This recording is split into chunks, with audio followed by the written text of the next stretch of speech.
Hi friends, నేను TVR సత్యాన్ని మాట్లాడుతున్నాను. నేను చెప్తున్న శ్రీ రామకృష్ణ పరమహంస జీవిత చరిత్రలో చెప్పడంలో కానీ రాయడంలో కానీ ఏమైనా తప్పులుంటే దయచేసి నాకు క్షమించండి.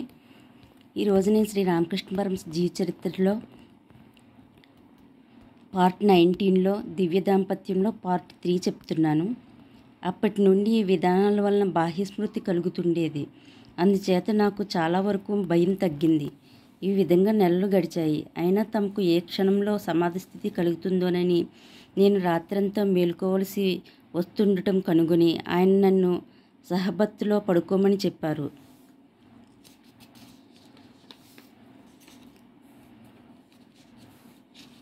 శ్రీ శారదాదేవి ఠాకూర్ తనకు ఆ రోజుల్లో సంసార నిత్యకృత్యాల వివరాలు, దీపపు ఒత్తులను కత్తిరించి చెక్క చేయాలో, తమలపాకుల చిలుకలను ఎలా చుట్టాలో, వారి వారి స్వభావానుగుణంగా కుటుంబంలోని వివిధ వ్యక్తులతో ఎలా మెలగాలో, ఇతరుల ఇళ్లకు వెళ్ళినప్పుడు ఎలా నడుచుకోవాలో, ఇట్టి దైనందిన వ్యవహారిక విషయాలు మొదలుకొని ప్రార్థన, భగవన్నామ సంకీర్తనను, ధ్యానం,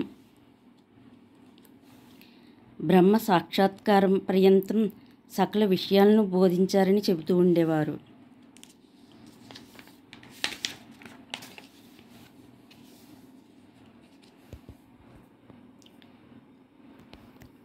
జ్ఞాన విజ్ఞానప్రదం ఐహికాముష్మిక శ్రేయోదాయకం పరమానంద నిలయం అయిన మహత్తర ఆదర్శ దాంపత్యం ఇంతకంటే మరొకటి ఉంటుందా? తన సతీమణి నాలుకపై శ్రీరామకృష్ణులు ఒకప్పుడు మహోపదేశాత్మక మంత్రాక్షరాలను లిఖించారు. ఒకరోజు ఆయన ఆమెకు యోగం బోధిస్తూ కుండలిని విజృంభణను గురించి కాగితంపై షట్చక్రాలను చిత్రించారు. జపధ్యానార్థం ఆమెను తెల్లవారుజామునే స్వయంగా తానే మేలుకొల్పినా లేదా తన అన్న కుమార్తె అయిన లక్ష్మీదేవిచే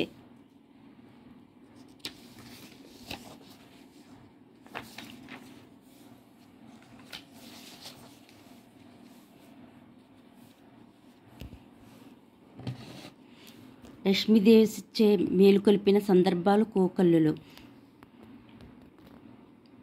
సకాలంలో వారిద్దరూ మేలుకోకపోతే వాళ్ళ పడకలు కాస్త తడిసేటట్లు తన కమండలంతో ఒక్కసారి ఆయన గడప మీద నీరు పోసేవారు. పనిపాటల్లో ఎంత మునిగి తేలుతున్నా ప్రతిరోజు 1,00,000 సార్లు నా మంత్రాన్ని జపిస్తూ ఉండేదాన్ని అని శ్రీ శారదాదేవి తెలియజేశారంటే శ్రీరామకృష్ణుని వలన ఆమె పొందిన శిక్షణ మహత్యం ఎలాంటిదో తెలియవస్తుంది. గృహకృత్యాలతో పాటు సకాలంలో జపధ్యానాలను అనుష్ఠిస్తూ తాను పొందే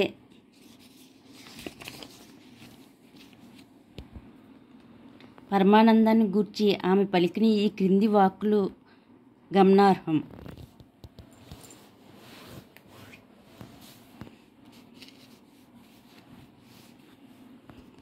ఆ రోజుల్లో తెల్లవారుజామున 3 గంటలకు లేచి ధ్యానానికి కూర్చునేదాన్ని. తరచూ ధ్యాన నిమగ్నత కలుగ్గానే దేహస్మృతి కోల్పోయేదాన్ని.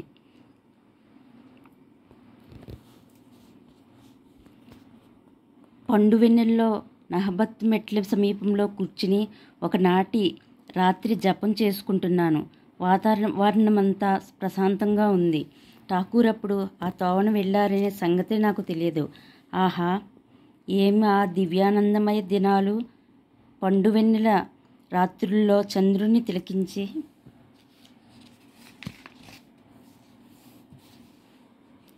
చేతులు మోడ్చి ఇలా ప్రార్థించేదాన్ని. నా హృదయం ఆ చంద్రకిరణాలలా నిర్మలమై ఉండుగాక. లేదా తండ్రి లోకేశ్వర, చంద్రునిలోని మచ్చ ఉంది, కానీ నా హృదయం ఆకలింకమై ఉండుగాక. ధ్యానంలో సుస్థిరం కాగానే హృదయాన భగవంతుని విస్పష్టంగా చూడవచ్చు. అప్పుడు ఆయన వాక్కులను తిలకించవచ్చు. ఇలాంటి నిర్మల మానసంలో ఏ భాగం తోచినా వెనువెంటనే ఫలిస్తుంది. అప్పుడు మీరు దివ్యానందంలో వలలాడతారు. ప్రశాంతి మిమ్మల్ని ఆవరిస్తుంది, వరిస్తుంది.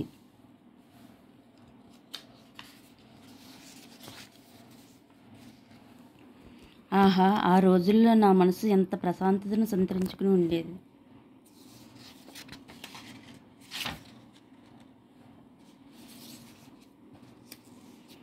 ఆహా, ఆ రోజుల్లో నా మనసు ఎంత ప్రశాంతతను సంతరించుకుని ఉండేది. పరిచారికి అయిన బృంద చేతుల నుండి ఒకరోజు నా ముందు పొరపాటుగా ఒక కంచుపళ్ళెం కిందపడి దొర్లి కొంగమని మోగింది. ఆ శబ్దం నా హృదయాంతరాళాన్ని చొచ్చింది. ఎవరు మన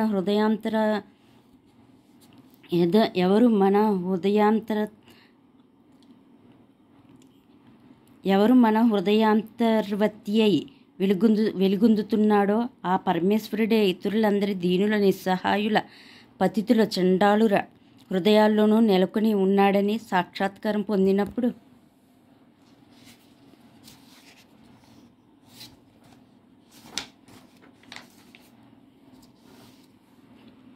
గ్రహించగలుగుతాం. ఇలాంటి భగవదనుభవం మనిషికి నిజమైన అణుకువ కలిగిస్తుంది.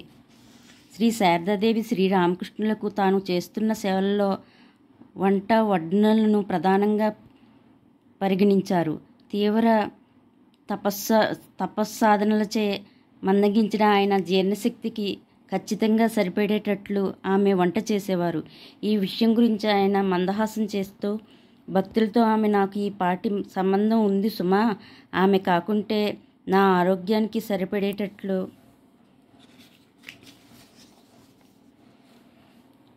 వండి పెట్టేవారు ఎవరు అనేవారు. ఒకప్పుడు ఆమెతో, నువ్వు వండిన ఆహారం తిని నేను ఎంత బలిసిపోతున్నానో చూడు అని ఆయన అన్నారు.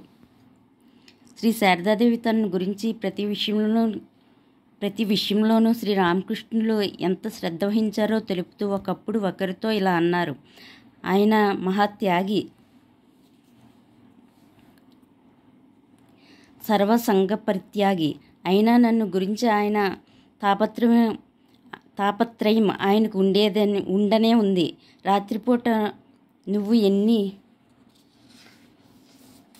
చపాతీలు తింటున్నావు అని నన్ను అడిగారు. ఆ ప్రశ్నకు ఎలా జవాబు చెప్పాలో సిగ్గుతో కుచించుకుపోయాను. కానీ ఆయన మళ్ళీ అదే ప్రశ్న వేశారు. 5-6 అని జవాబు చెప్పవలసి వచ్చింది. శ్రీ శారదా రామకృష్ణుల పరస్పరస దివ్యానురాగంలో కామవాసన కించిత్తు కానరాదనడానికి అనేక నిదర్శనాలున్నాయి. ముక్తికాంత ఆలింగనంలో చొక్కి ఎతియై మైమర్చి ఉన్న ఆ పతికి ఆత్మ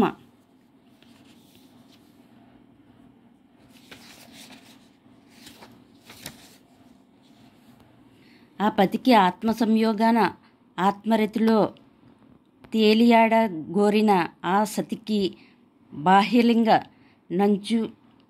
నచుంబనాదులెందుకు?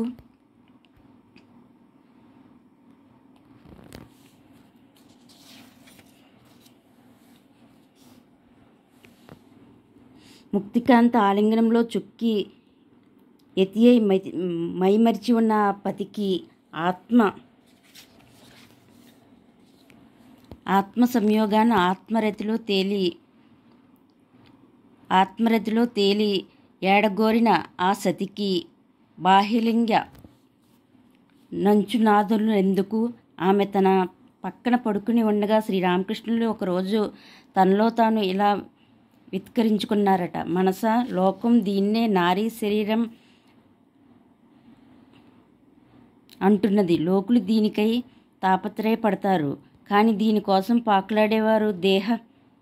పాకులాడేవారు దేహాభిమాన కూపంలో పడి భగవంతుని పొందలేడు. ఓ మనసా, త్రికరణ శుద్ధిగా లోపల ఒకటి పైకొకటి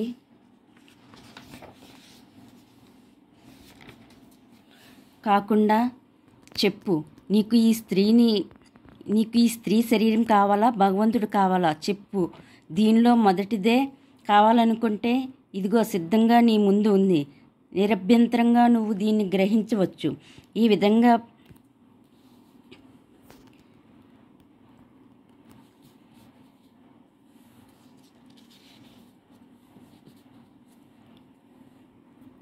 ఈ విధంగా పర్యాలోచించి ఆమె శరీరాన్ని స్పృశించబోగా శ్రీరామకృష్ణుల మానసం మహోద్వేగంతో మరలా అంతర్ముఖం అవడంతో నాటి రాత్రంతా ఆయన సమాధి నిమగ్నులయ్యారు.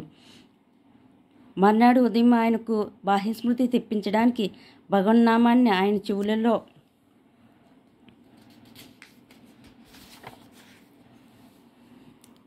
ఎంతోసేపు ఉచ్చరించవలసి వచ్చిందంట. మానవలోకంలో అవతరించిన ప్రేమరసాది దేవతో అన్నట్లుగా శ్రీ శారదాదేవి ఒకరోజు ప్రాణేశ్వరుని పాదకమలాలను తన కరపల్లవాలతో శుతిమెత్తగా ఒత్తుతూ, నా గురించి మీరు ఏం భావిస్తున్నారు అని దరహాస వదనారవిందమై అడిగింది. వెంటనే శ్రీరామకృష్ణులు ఇలా జవాబిచ్చారు. ఆలయంలో ఆరాధింపబడుతూ ఏ తల్లి ఉన్నదో, ఏ తల్లి ఈ శరీరాన్ని కన్నతల్లి అయి ప్రస్తుతం నహబత్తులో నివసిస్తూ ఉన్నదో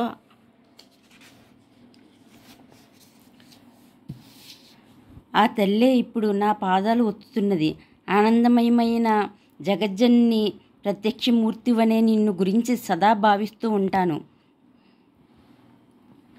పావనానందదాయకాలు ఆత్మోద్ధరకాలు గదా పావనానందదాయకాలు ఆత్మోద్ధరకాలు గదా పార్వతీ పరమేశ్వరులను పోలిన ఆ లోకోత్తర దంపతుల సరసోల్లపాలు, మధుర సంభాషణలు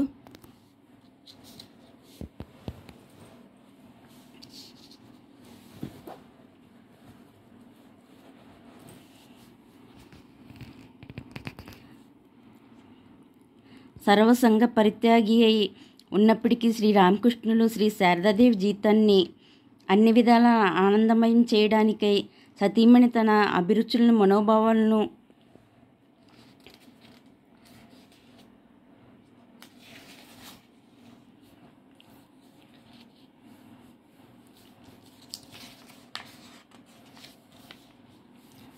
పతి లక్షించినప్పుడు పొందే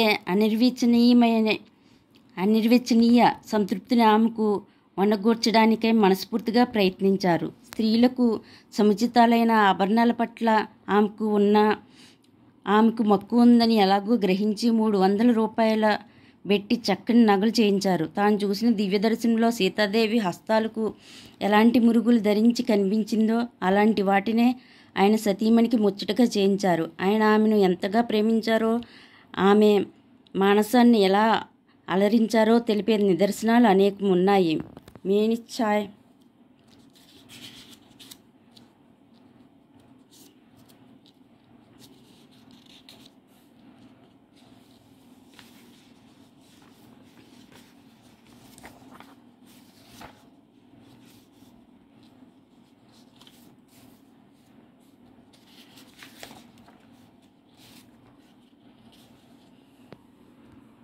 మేనిచ్చాయన్ గురించి దక్షిణేశ్వరంలో ఒకప్పుడు పోటీ పరీక్ష ఒకటి జరిగింది. ఆ పోటీల్లో శ్రీ రామకృష్ణులు కూడా ఒక అభ్యర్థి, మరొకరు ఆయన శిష్యులైన వారిలో ఒక వ్యక్తి అల్లుడు. ఇద్దరు వర్చస్సుకు పేరు పొందారు. శ్రీ శారదాదేవిని మధ్యవర్తిగా శ్రీ రామకృష్ణులు నియమించారు.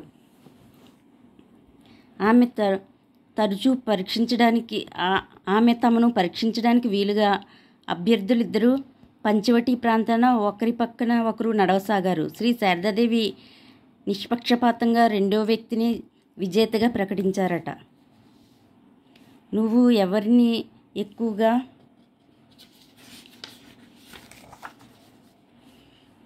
ప్రేమిస్తున్నావు, నన్నా ఆమెనా అని శ్రీరామకృష్ణులు ఒకప్పుడు శారదాదేవి ఎదుట గౌరీమ అనే భక్తురాల్ని అడిగారు. ఆమె సందర్భోచితంగా, ఓ మురళీధర, రాధ కంటే నువ్వు అధికుడవు కావుకు సుమా, ఆపన్నులైన జన్మ నిన్ను ఓ మధుసూదన రక్షించని ప్రార్థింప, నువ్వు ఓ రాధ నా మనోహరి అంటూ ఓ విరహతాపాన్ని నీ మురళీ రవంలో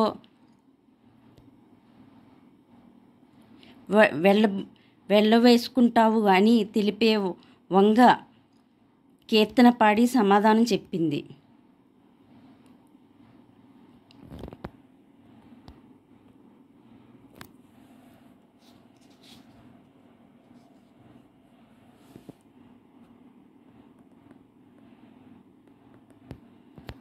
తన సతీమణి గురించి శ్రీరామకృష్ణులు చలోక్తిగా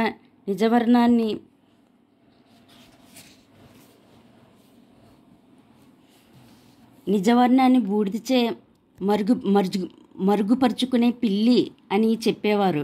కాలక్రమేణ ఆయన ఆమె విజ్ఞానాన్ని ప్రశంసిస్తూ ఆమె సామాన్యురాల, ఆమె నా శక్తి అని పలికారు.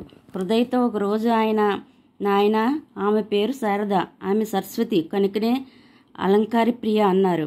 మరో సందర్భంలో ఆయన ఇలా హెచ్చరించారు, నువ్వు నన్ను నిరసిస్తూ ఉంటావు, పర్వాలేదు, ఆమెను మాత్రం అలా నిరసించకు. ఆమె అంతరాత్మ పడగ ఎత్తితే హరిహర బ్రహ్మాదులు నిన్ను రక్షించలేరు. కాలాంతరంలో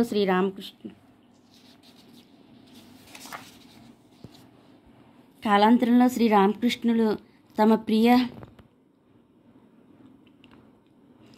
ప్రియ యావ శిష్యులతో ఒకడైన శారదా ప్రసన్నకు ఆమెచే మంత్రోపదేశం చేయించారు.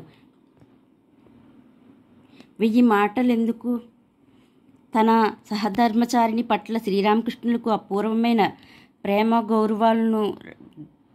గౌరవ రాగాలున్నవని ఠాకూరామి ఉన్నవి. 1000 మాటలెందుకు?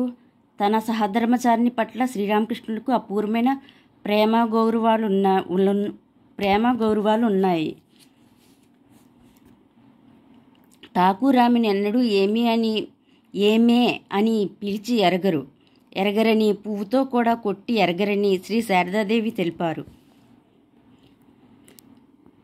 కాలక్రమేణ భక్తులనేకులు శ్రీరామకృష్ణుల నిమిత్తం పళ్లను, మధురభక్షలను పుష్కలంగా తీసుకురాసాగారు. శ్రీ శారదాదేవి అందు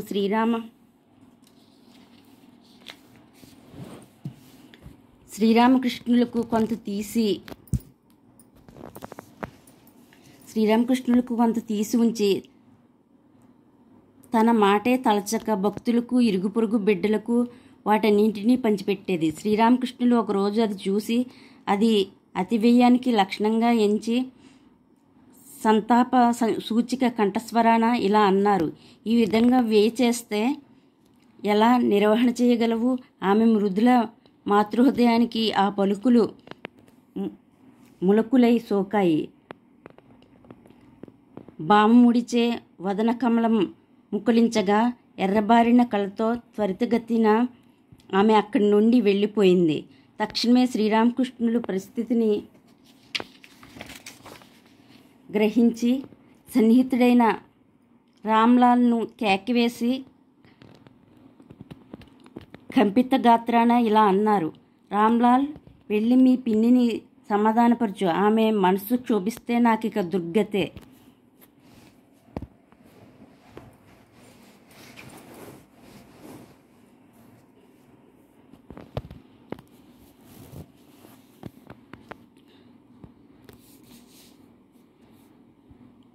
హృదయ సింహాసనాన ఉన్నతాదర్శాలను నెలకొల్పి జ్ఞాన విజ్ఞాన నందతేజాన వాటిని ఉపాసిస్తుండేవారికి విషయవాంఛలనే చీకట్లు పటాపంచలైపోతాయి. నన్ను మాయలోకి లాగడం నీ అభిమతమా అని శ్రీరామకృష్ణులు తన అర్ధాంగిని దక్షిణేశ్వరంలో ఆమె వసింపవచ్చిన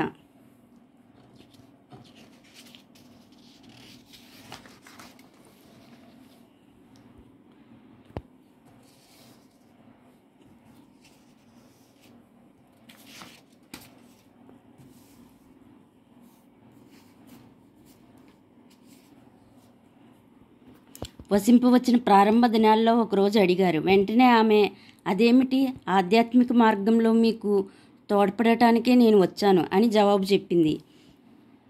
ఏం దివ్య సమాధానం!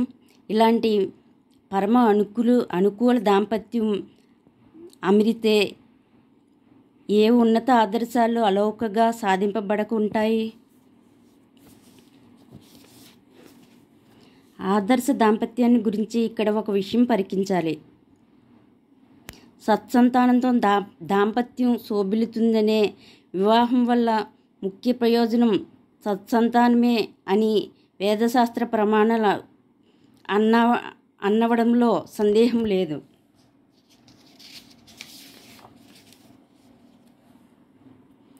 సన్యసించడానికి మునుపు శ్రీరామకృష్ణులు ఒకసారి అత్తగారింటికి వెళ్ళినప్పుడు ఆయన అత్తగారు శ్యామసుందరీదేవి తన కుమార్తెకు శారదాదేవికి బిడ్డలు లేకపోయారని, మాతృజీవన మహాభాగ్యానికి ఆమె నోచుకోలేదని వగచి అల్లునికి వినబడేటట్లు ఇలా పలికింది: మా శారదను పిచ్చివాడికిచ్చి పెళ్లి చేశాం. దాంపత్య జీవన సౌఖ్యం ఆమెకు లేదాయే, బిడ్డలు లేరైరి. అమ్మ అనిపించుకునే భాగ్యానికి ఆమె నోచుకోలేదు కాబోలు. తన గదిలో నుండి ఈ 3 మాటలు విని శ్రీరామకృష్ణులు ఈ సమస్యను పరిష్కరిస్తూ ఇలా జవాబిచ్చారు: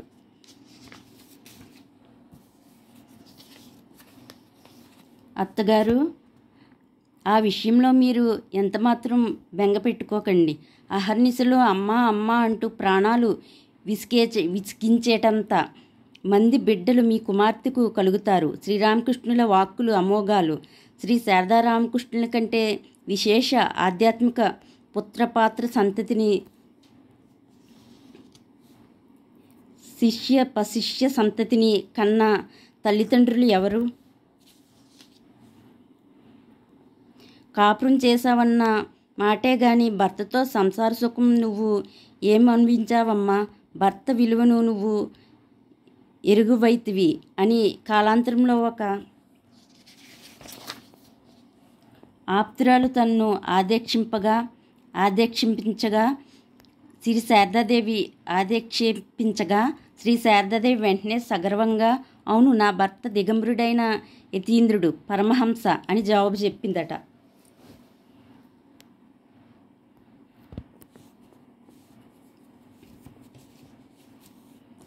శ్రీ శారదారామకృష్ణుల దాంపత్య జీవన ఔన్నత్యం పైన తెలిపిన ఆమె ఈ సమాధానంలో దేదీప్యమానమై ప్రకాశిస్తుండటం లేదా? ఆధ్యాత్మిక సాధనలో తన సతీమణి వలన తాను పొందిన సహకారం ఎంత అమూల్యమో తెలుపుతూ కాలాంతరంలో శ్రీరామకృష్ణులు శిష్యులతో ఇలా అన్నారు: ఆమె అంతటి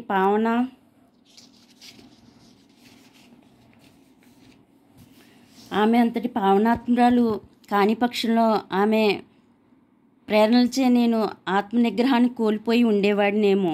ఎవరు చెప్పగలరు? ఆమె మనస్సు నుండి శారీరక భోగవాంఛలను నిర్మూలించు అని వివాహానంతరం అమ్మను మనఃపూర్వకంగా ప్రార్థించాను. అమ్మ నా ప్రార్థనను సఫలం చేసిందని ఆమెతో నివసించినప్పుడు గ్రహించాను. దంపతులకు ఇలాంటి హృదయైక్యమే సనాతన భారతీయ వివాహం యొక్క పరమ లక్ష్యం. వివాహ సమయంలో వరుడు వధువు హృదయాన్ని స్పృశించి యదేతత్ హృదయం తవ తదస్సు హృదయం మమ యదితం, హృదయం మమ తదస్తు హృదయం తవ అని హృదయమైక్య ప్రార్థన చేసే ఆచారం సతీపతులకే కాక తన్మూలంగా సంఘానికి ఇహపర శ్రేయస్ సాధనభూతమైన దివ్య సంప్రదాయం కదా. ఓకే ఫ్రెండ్స్, ఈరోజుతో శ్రీరామకృష్ణ పరమహంస జీవిత చరిత్రలో